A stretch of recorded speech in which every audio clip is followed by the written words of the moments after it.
महाराष्ट्र के एक बड़े राजनीतिक रैली से हजारों की भीड़ में विक्रमादित्य भोसले मंच पर खड़ा है। युवा, स्मार्ट, विश्वास और बेहद करिश्माई नेता। लोग उसके भाषण पर तालियां बजा रहे हैं। कैमरे उसके चेहरे पर जूम करता है। उसकी आंखों में सत्ता की चमक है और अकेलेपन की झलक है। रैली खत्म होने के बाद वह अपने घर लौटता है। वह अपने पिता की तस्वीर के सामने बैठता है और कहता है, मैं सिर्फ नेता नहीं बनना चाहता, मैं इतिहास बनना चाहता हूँ। उसके पास सब कुछ है, ताकत है, पैसा है, इज्जत है, पर प्यार नहीं है। तो दोस्तों, ये सीन जो आप लोगों को बताएं, ये फुल स्टोरी मूवी आप लोगों को बताया जाएगा और 10 सीन के रूप में आप लोगों को बताया जाएगा। बहुत ही बेहतरीन मूवी है। मूवी का नाम है एक दीवाने की दीवानियत। इसमें मुख्य कलाकार के रूप में हर्षवर्धन राणे विक्रमादित्य भोसले के रूप में इसमें काम कर रहे हैं। उसके बाद सोनम वाजपेयी जो आधा रंधावा के अभिनेत्री के रूप में काम कर रही है। ठीक है ना। चलिए देर ना करते हुए कहानी की स्टार्ट करते हैं। और इस मूवी में आप बेस्ट यही सीन 10 सीन आप लोगों को बताया जाएगा, कैसे क्या होता है। उसके बाद अगर आप लोग मूवी नहीं देखे हैं तो कमेंट में लिखिएगा, उसके बाद मैं आपको डिस्क्रिप्शन में लिंक प्रोवाइड करवा दूंगा। चलिए स्टार्ट करते हैं।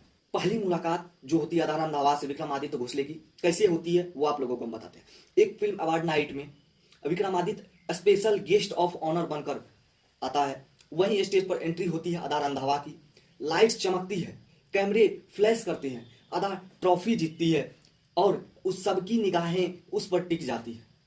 विक्रम उसकी ओर देखता है और जैसे वक्त ठहर जाता है वो कहता है धीरे से अपने दोस्त से, वो नहीं जानती पर आज वो मेरी कहानी का हिस्सा बन गई है।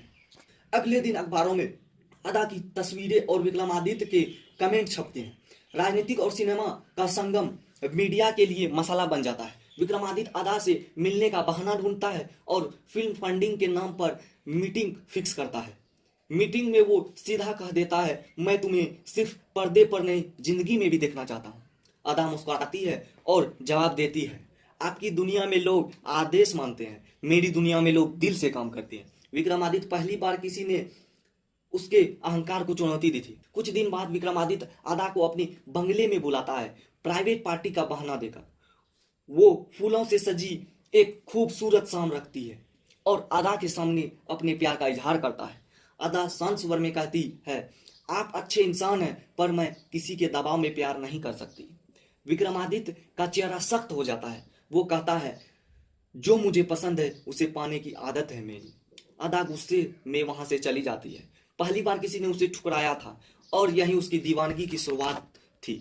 विक्रमादित्य अदा की हर गतिविधि पर नजर रखते हैं। उसकी शूटिंग, उसके घर के बाहर हर जगह उसके लोग तैनात होते हैं। अदा को एहसास होता है कि कोई उसका पीछा कर रहा है। वो अपने मैनेजर से कहता है, ये आदमी मुझे डराता है, ये प्यार नहीं कैद है। पर जब वो पुलिस में शिकायत करती है तो सब चुप हो जाते हैं क्योंकि सामने पावरफुल नेता विक्रमादित्य है। और मीडिया में अफवाह फैलती है कि अदा और विक्रमादित्य के बीच अफेयर चल रहा है। अदा टूट जाती है, उसका करियर और इमेज दोनों दांव पर लग जाते हैं। वो विक्रमादित्य से बात करने जाती है और कहती है, आप मुझे क्यों बर्बाद कर रहे हैं। वो शांत स्वर में जवाब देता है, मैं तुम्हें बर्बाद नहीं कर रहा, मैं तुम्हें अपना बना रहा हूँ। अदा का चेहरा तमतमा जाता है। वो कहती है, आपका प्यार जहर है। अदा अब हार मानने वाली नहीं। वो अपने सोशल मीडिया पर लाइव जाती है और विक्रमादित्य का नाम लेकर उसके हर हरकत का खुलासा करती है। देश भर में हंगामा मच जाता है। विक्रमादित्य की पार्टी दबाव में आ जाती है, लेकिन वह झुकता नहीं। वो कहता है, वो मेरी थी, मेरी है और मेरी ही रहेगी। अब यह सिर्फ प्यार नहीं रहा, यह सत्ता और आत्मसम्मान की जंग बन गई है। सीन 8वां। विक्रमादित्य की पार्टी उसे सस्पेंड कर देती है। वो अकेला पड़ जाता है। शराब, गुस्सा और पछतावा उसके जीवन का हिस्सा बन जाते हैं। वो बार बार अदा की पुरानी तस्वीरें देखता है और खुद से कहता है, कहीं मैंने प्यार किया था या सिर्फ चाहा था। फिल्म के क्लाइमेक्स में अदा एक बड़े टीवी इंटरव्यू में शामिल होती है। उसी वक्त विक्रमादित्य वहां पहुंच जाता है। लाइव शो के बीच स्टूडियो में सब कैमरे ऑन है। वो सबके सामने कहता है, अदा मैंने तुमसे प्यार किया था, अदा मैंने तुमसे प्यार किया था पर उसे समझ नहीं पाया। मैं तुम्हें कैद करना चाहा, प्यार नहीं। वो अपनी गलती स्वीकार करता है, सबके सामने झुकता है और कहता है, अब मैं आजाद हूं और तुझे भी आजाद करता हूं। और फिर वो खुद को गोली मार लेता है। अदा चीखती है, सब लोग भागते हैं। विक्रमादित्य की आखिरी सांस उसके हाथों में निकलती है।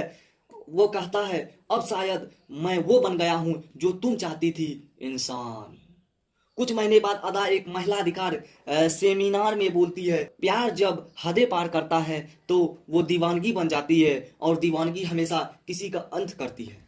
फिल्म धीरे धीरे फेड आउट होती है, अदा की आंखों में आंसू है और स्क्रीन पर लिखा आता है, dedicated to every women who dare to sin.